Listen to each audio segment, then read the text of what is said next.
এটাই ছিল আমাদের ব্যর্থতার প্রধান কারণ। সম্মানিত উপস্থিতি, দেশ ও দেশের বাইরে থেকে যারা আমাদের আজকের প্রতিবেদনটি দেখছেন সকলকে আমাদের চ্যানেলের পক্ষ থেকে শুভেচ্ছা এবং অভিনন্দন জানাচ্ছি। দর্শক, আমরা এখান থেকে 21 দিন আগে বস্তার ভিতরে পেঁয়াজ, রসুন এবং গোল আলু চাষাবাদ করেছিলাম। আমার সামনেই আছে, দেখতে পাচ্ছেন। আমরা মেন যে সমস্যাটার ভিতরে পড়েছি সেটা হচ্ছে রোপণের ঠিক 1 সপ্তাহ পরে যখন গাছগুলো না ছোট ছোট আকারে উঠে যায়, তখন কিন্তু আমরা এদের ছত্রাকনাশক দেওয়ার জন্য সিদ্ধান্ত নিই। আর সেটাই ছিল আমাদের সবথেকে বড় ভুল। আসলে ছত্রাকনাশক দেওয়াটা কিন্তু ভুল ছিল না, ভুল যেটা ছিল সেটা হচ্ছে আমরা আসলে যে মেশিনটায় আর কি ছত্রাকনাশকটা স্প্রে দেই, সেই মেশিনটাতেই আগাছানাশকটা স্প্রে দেওয়া ছিল। তো স্প্রে দেওয়ার পর কিন্তু আমরা মেশিনটা সাধারণত ধুয়েই রাখি।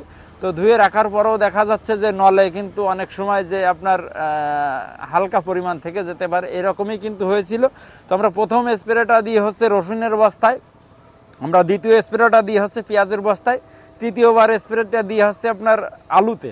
মানে প্রথমে যেহেতু আপনার রসুনের বস্তাটায় দেওয়া হয়, এক্ষেত্রে মনে করেন যে আগাছানাশকের যে ক্রিয়া সেটা কিন্তু আপনার রসুনে বেশি করেছিল। তো যেদিন স্প্রে দিয়ে দেওয়ার পরে আস্তে আস্তে আমরা যেটা দেখতে পাই যে আপনার এই রসুন কিংবা পেঁয়াজ কিংবা গোল আলু এরা আর বাড়তেছে না, মানে যে পর্যন্ত ছিল ঠিক সেই পর্যন্তই কিন্তু দাঁড়িয়ে থাকতে দেখা যায়। জাস্ট তাই বা মেরে যাচ্ছে, মানে আস্তে আস্তে ছোটো ছাড়া আর বড় হচ্ছিল না। ঠিক আছে, এক্ষেত্রে কি হয়েছে আসলে এটা ভেবে পাচ্ছিলাম না যে আসলে কি সমস্যাটা হতে পারে। তো অনেক খেয়াল করে দেখা গেল যে আমাদের এই ঝামেলাটাই কিন্তু হয়েছে। তো তারও আরও 2 থেকে 4 দিন পরে যেটা দেখলাম যে আস্তে আস্তে রসুনগুলো কিন্তু পচা লাগতেছে।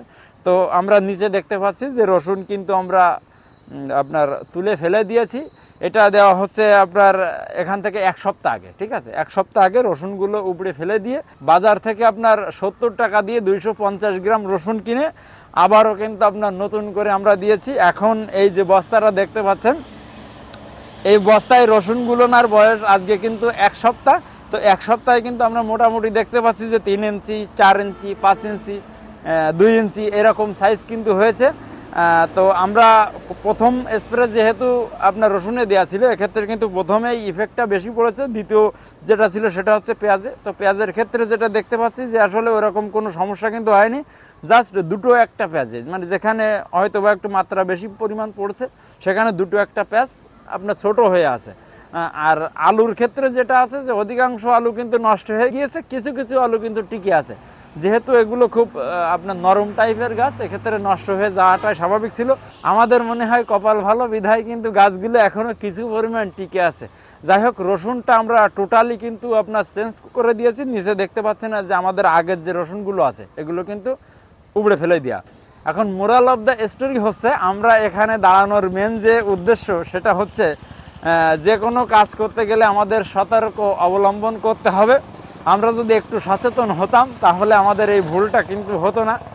তো দর্শক, স্প্রে দেওয়ার ক্ষেত্রে অবশ্যই আপনাকে সচেতন হতে হবে।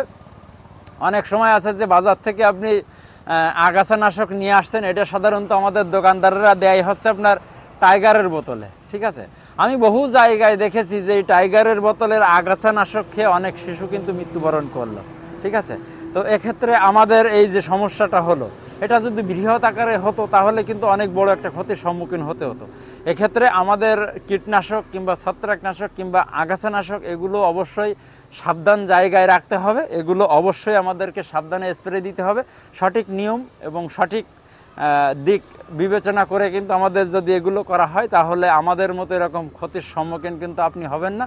দর্শক, সকলকে আবারও সচেতন থাকার অনুরোধ জানিয়ে আমরা আমাদের আজকের প্রতিবেদন এখানে শেষ করছি। ভালো থাকবেন, সুস্থ থাকবেন।